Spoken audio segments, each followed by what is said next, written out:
né, nós percebemos que é o dom de Deus.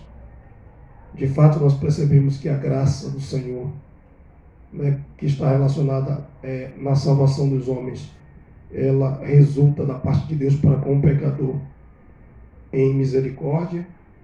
E aqui nós temos que perceber a palavra misericórdia mais do que o seu sentido normal, do que a gente conhece, né? Compaixão e tal. Misericórdia aqui vem de duas palavras latinas e quer dizer miserável e coração. Em outras palavras, é quando nós colocamos dentro do coração o miserável. Foi dessa forma que Deus fez conosco, né? Ele nos colocou dentro do seu coração, porque nós transgredíamos constantemente a sua lei e portanto, agredíamos constantemente, né? E ofendíamos o seu coração, o coração dele estava em despedaço.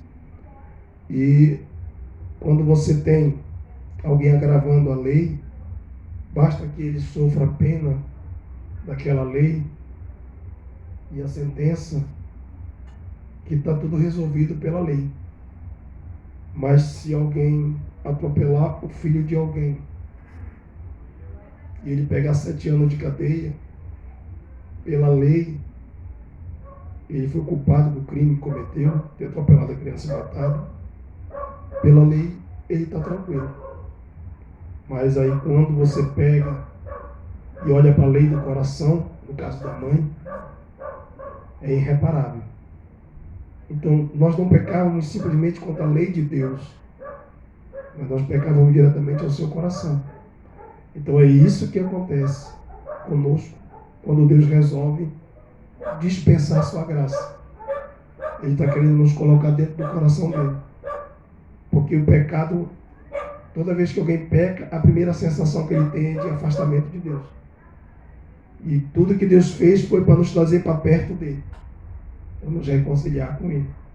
Então a graça ela é o resultado, e com isso traz com ele como um resultado a misericórdia, a benevolência, né, que é a compaixão, que é aquilo que a gente conhecemos como a misericórdia, a graça de Deus, a paz, nós estamos em conflito com Deus, o gozo, nós temos que entender que gozo é a alegria interna, a alegria da alma, a alegria interior, o gozo, a alegria, a beleza e o adornos espirituais é a graça, né?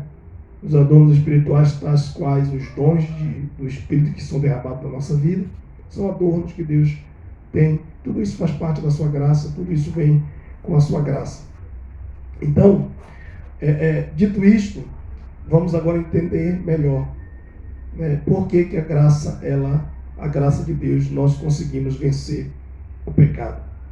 Né? No livro de Tito, no capítulo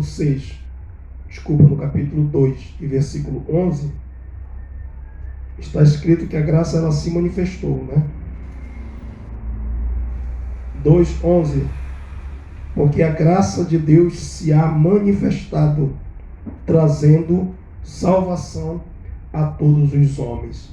Então aqui Deus ele está revelando para nós, e quando a graça dele se manifesta, ela traz consigo a salvação.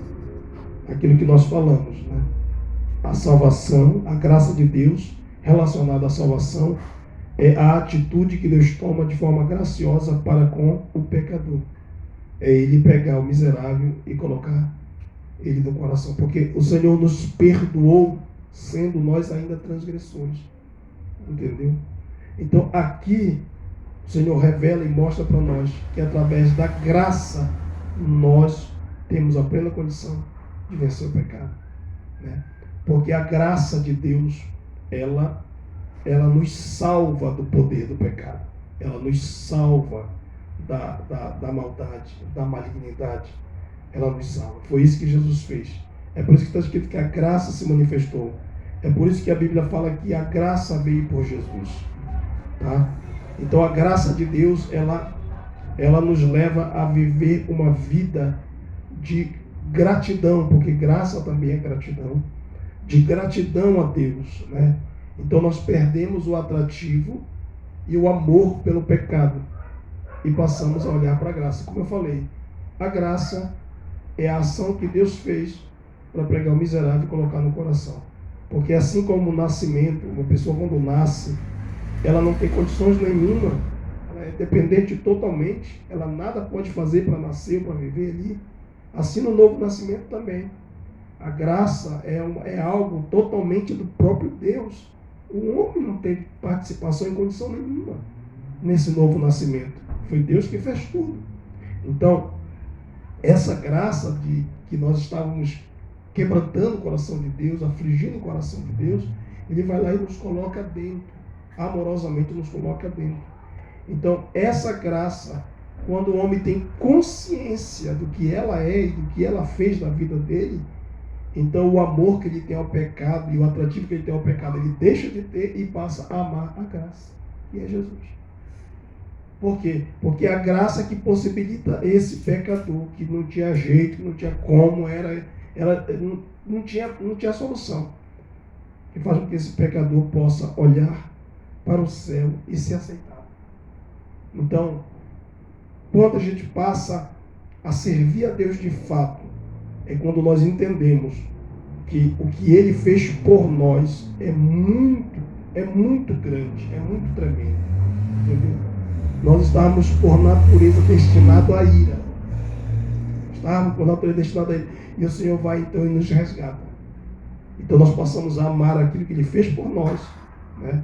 Porque Ele nos salvou. Ele nos salvou, porque não tinha salvação para a gente. Nenhum de nós conseguiria.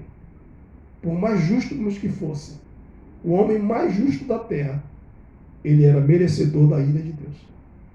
Mas o Senhor foi lá, então fez tudo por nós. E aí a graça, é o favor. É aquilo que Ele nos oferece, nos dando a oportunidade de poder estar ao lado dEle, de poder estar perto dEle e dEle poder estar conosco. Então isso é muito, quando a gente começa a pensar nisso, é uma coisa muito tremenda, muito gloriosa, a graça de Deus. O livro de Atos, capítulo 15, e versículo 11, eles estão discutindo ali sobre é como se fosse uma convenção, né? Capítulo 15 de Atos, eles estão debatendo alguns assuntos, né? E ele chega a expressar o seguinte: mas cremos que seremos salvos pela graça do Senhor Jesus Cristo, como eles também. Então estava tendo um debate em se implantar para os gentios que guardassem a lei ou não. E aí Pedro se levanta e diz assim: olha, nenhum de nós temos condições de carregar aquele fardo. Nem nós, nem os nossos pais. Ninguém conseguiu cumprir aquilo. Mas nós vamos ser salvos não é por obedecer a lei, por obedecer às obras da lei. Nós vamos ser salvos pela graça do Senhor. Então a graça do Senhor, aquilo que Ele fez por nós, é que está nos salvando. E está salvando a nós, que conhecemos a lei, e também vai salvar os gentios.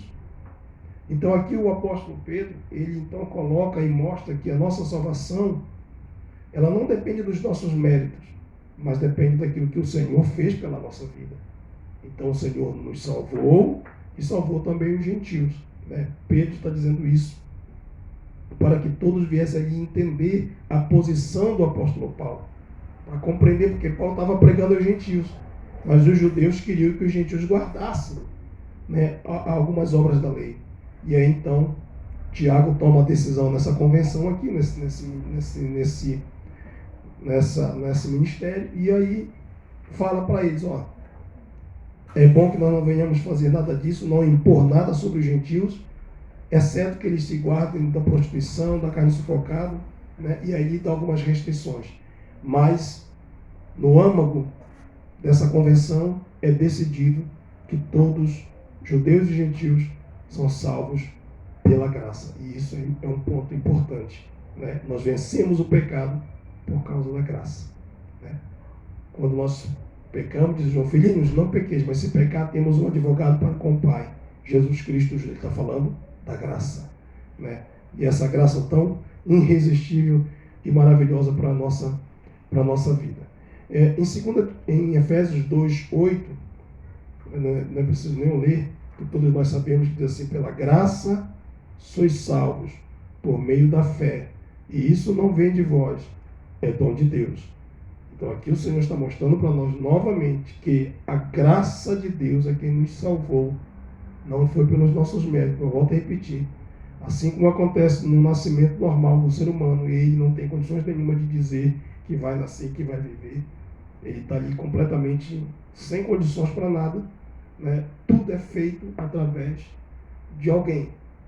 O médico, a própria mulher que está dando a luz. Assim também acontece no novo nascimento. Tudo é feito por Deus. O que está nascendo não tem como dizer, não vou nascer assim, eu decido fazer assim. Não tem. Porque ele não tem condições para isso. Assim também acontece no nosso novo nascimento. É a graça que faz tudo por nós. É a graça que faz tudo por nós. Em 2 Timóteo 2:1, é importante eu falar isso, porque aqui começa a compreensão de quanto que a graça de Deus, ela nos fortifica. Paulo escreve para Timóteo e ele diz o seguinte: Timóteo, fortifica-te na graça que há em Cristo Jesus, nosso Senhor. Tu, pois, meu filho, fortifica-te na graça que há em Cristo Jesus. Por que Paulo está pedindo para Timóteo se fortalecer na graça? Por quê? Porque tudo que fez por nós foi a graça de Deus. Então nós devemos tomar força na graça do Senhor. Se a graça foi lá e pegou a gente quando a gente não tinha condições nenhuma de esboçar nenhum tipo de reação, quanto mais agora, que nós temos como reagir, né? Que nós sabemos como reagir. Se houve alguma situação que aconteceu, que entristeceu o coração de Deus, a gente sabe o caminho de arrependimento, de contrição, de buscar a Deus. E a graça de Deus vai se apoderar da nossa fraqueza e nos fortalecer. É por isso que nós devemos ficar fortalecidos pela graça de Deus. Nós temos que buscar a graça de Deus. Porque somente com a graça de Deus é que a gente vence o pecado, né? Não foi nós que fizemos, foi o próprio Deus que fez. Então nós devemos nos agarrar nela para vencermos os pecados, as dificuldades, as lutas do dia a dia. Hebreus capítulo 13, versículo 9. Hebreus 13, 9.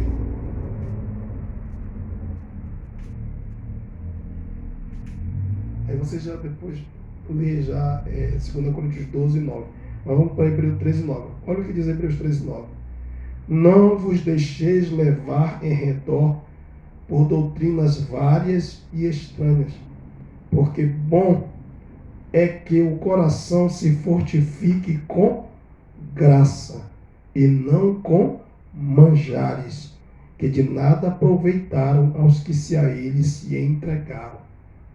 Então aqui nós já vamos começar a perceber que se o homem fortaleceu o coração dele com a graça, com a confiança em Deus, com a fé em Deus, com a oração, jejum, consagração, se o homem se dedicar na graça, na palavra, pregando, fazendo a obra, ele não vai ter tempo para que o coração dele fique desejando comer o melhor dessa terra, por exemplo. Ele não vai ficar com o coração dele, enchendo o coração dele de manjares. Aqui é a expressão de ambição, de avareza, de sempre querer ter mais, de sempre querer possuir mais. O verdadeiro homem de Deus vai se exercitar em graça, ele vai acomodar as coisas humildes. Então ele não vai partir para esse lado, né, do orgulho, da avareza, da idolatria, da vanglória, da soberba, da altivez. Ele vai se esquivar disso, se fortificando com a graça. Quando a gente pega Paulo, o que Paulo está? Paulo está numa situação bem complicada em 2 Coríntios 12, 9. Lê lá para nós. Mas ele me disse: minha graça é suficiente para você, pois o meu poder se aperfeiçoa na fraqueza. Então, sim. Portanto, eu me gloriarei ainda mais alegremente em minhas fraquezas, para que o poder de Cristo repouse em mim. Então, nós vemos aqui o apóstolo Paulo, né, entristecido, angustiado, E o Senhor Jesus dizendo para ele: a minha graça te basta. A minha graça é suficiente para você vencer esse pecado. Porque era isso que o diabo estava tentando ele. Que ele se gloriasse, né, pela excelência da revelação, e se gloriasse. Ele estava lutando contra aquilo. E o Senhor dizendo assim: te fortifica, Paulo, com a minha graça. Olha para o que eu fiz para ti. Porque a partir do momento que nós tiramos o nosso olhar de nós mesmos e passamos a olhar só para a cruz, a gente começa a ver tudo que foi feito na cruz e o resultado que dela vem. E a gente começa a se esvaziar. Entendeu? Então Paulo estava se sentindo numa situação bem complicada, porque ele estava recebendo várias revelações de Deus e o diabo provocando ele direto, né? Como se ele fosse um super crente, um super dotado espiritual. E o diabo estava aproveitando essa situação para bombardear a mente dele de muita coisa, né? Te enche mesmo, tu é o melhor dos discípulos e tal. E foi uma guerra. Ele orou 3 vezes. Mas aqui o Senhor disse assim: Paulo, olha para a minha graça. Quem eu era? O que eu me fiz? Era Deus. Mas eu não tive usurpação ser igual a Deus. Eu me esvaziei, Paulo. Para quê? Para mostrar para ti a graça que o meu Pai está derramando. Que sou eu. Então, quando você olha para mim, você vai ser fortalecido nas tuas fraquezas. Porque eu morri por isso. Eu morri não porque tu era justo. Eu morri porque tu era pecador. Então é nisso que tu tem que te segurar. Então o apóstolo Paulo tomou ânimo, percebeu que ele não era nada mesmo, e quando se fortaleceu, se armou desse pensamento com Cristo, ele se fortaleceu e viu que cada passo que ele dava era por causa da graça. Na verdade, nós respiramos, nós andamos, nós temos vida por causa da graça. Se não fosse a graça de Deus, o que seria de cada um de nós? Nós estaremos todo mundo morto. Nossos pecados, nosso delito. Mas foi a graça. É aqui que Paulo começa a glorificar a Deus. É aqui que ele começa a exaltar o Senhor. E aí nós fechamos com Romanos 6,14. Porque Romanos 6,14 vai dizer: porque o pecado não terá domínio sobre vós, pois não estáis debaixo da lei, mas debaixo da graça. Quando nós estamos debaixo da graça, do favor de Deus, a gente não tem motivo para se engrandecer. A gente não tem motivo para se achar melhor. Porque a gente está debaixo de um favor. E é um favor que nós não merecíamos. O que nós merecíamos? A morte. Mas de repente a graça se manifestou, trazendo salvação para todos. Todos que entrarem debaixo da graça. Né? Porque muitos não vão querer. Muitos não estão nem aí. Muitos vão continuar vivendo a sua própria vida. Mas os que aceitarem e entrarem debaixo da graça, o pecado não vai ter mais força para dominá-los. Porque nós vamos olhar sempre para o Senhor. Sempre para o Senhor. Ele é a graça de Deus na nossa vida. E olhando para Ele, a gente se fortalece para continuar. Entendeu? Mesmo que a gente caia, mesmo que a gente tropece, a gente levanta. Pela graça de Deus, a gente levanta. Né? Então, que Deus continue nos abençoando. Segunda coisa que nós gostaríamos de falar hoje e encerrar é com a oração. A oração também é algo extraordinário para nós vencermos o pecado.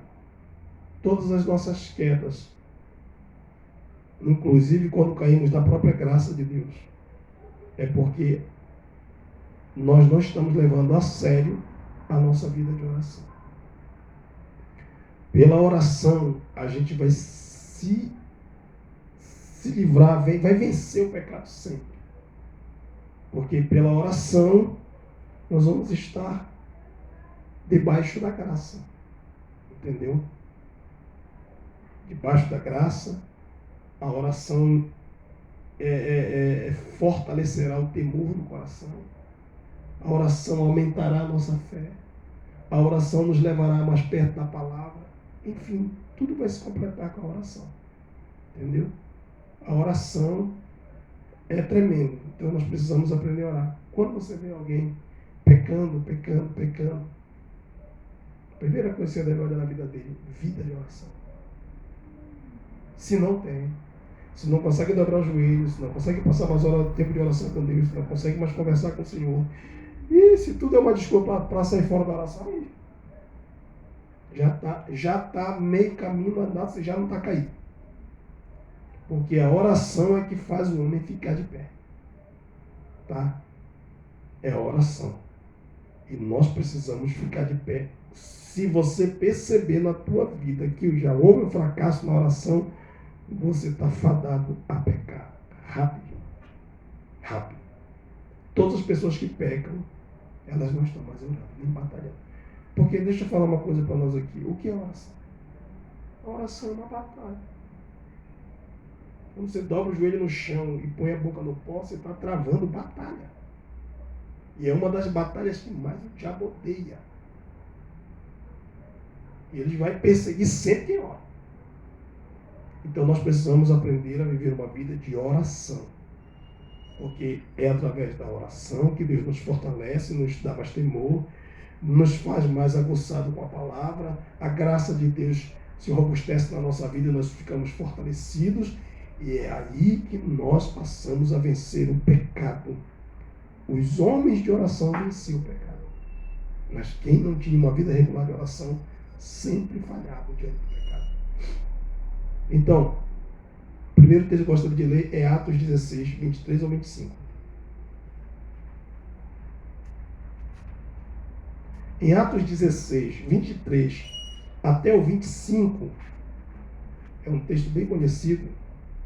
Deixa eu pegar aqui para ler. Diz assim. Preste bem atenção. E havendo-lhe dado muitos açoites, nós estamos falando de Paulo e Silas, na cidade de Filipos. E havendo dado de muitos açoites, os lançaram na prisão, mandando ao carcereiro que os guardasse com segurança. 24. O qual, tendo recebido tal ordem, os lançou no cárcere interior e lhes segurou os pés no tronco. Perto da meia-noite, Paulo e Silas oravam e cantavam hinos a Deus, e os outros presos os escutavam. Paulo e Silas oravam. Mas preste atenção que quando Paulo entra na cidade de Filipos, ele entra procurando lugar de oração.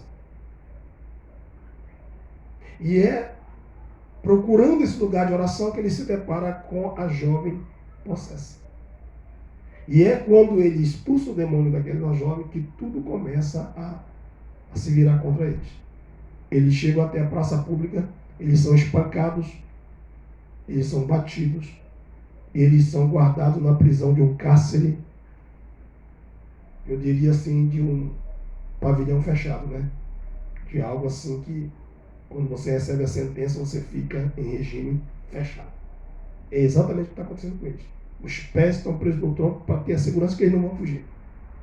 Então eles estão machucados, batidos, eles estão presos por causa de pregar o Evangelho. Eles poderiam ser tentados pelo pecado aqui? Óbvio que sim.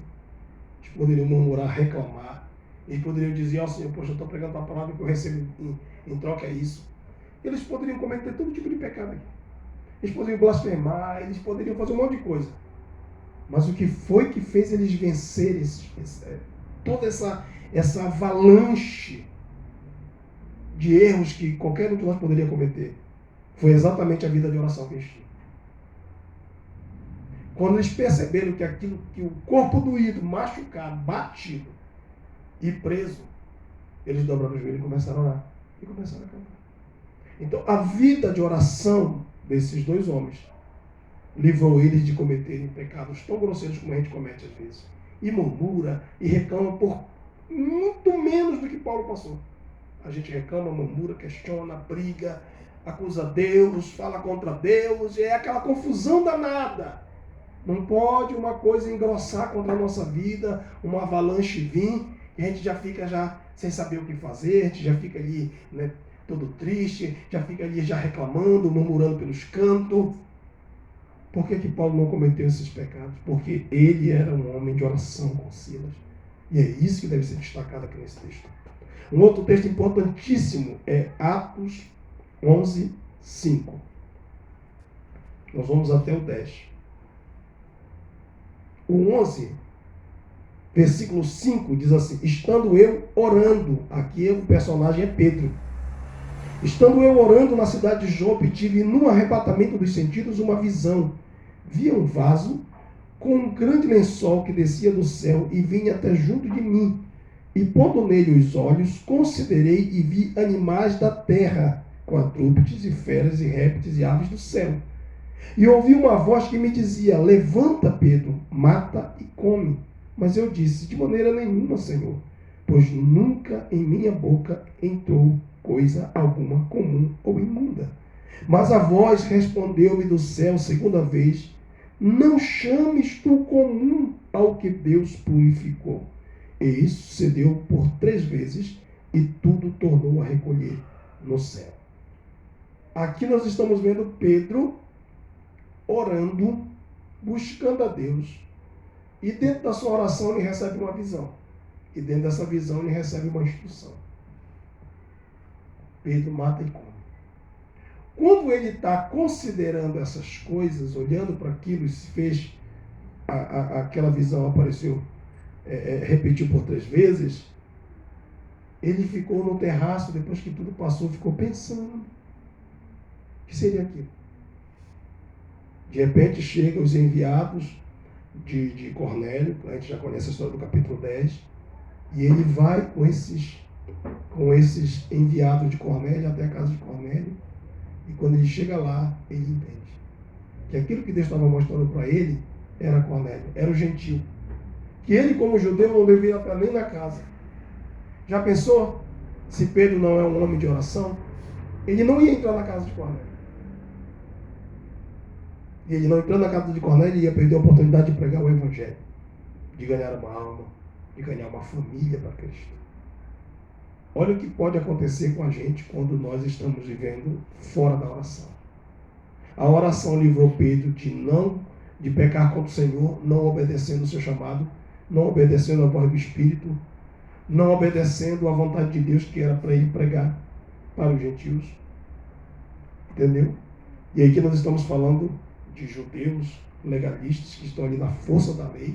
Eles não podiam nem sentar com o judeu, com o gentil, nem comer com o gentil, quanto mais entrar na casa do gentil. Nem, não é nada. Era uma coisa assim. E aqui o apóstolo Pedro evita todas essas falhas, todos esses pecados, todos esses erros. Qual é aqui o maior erro que está acontecendo aqui?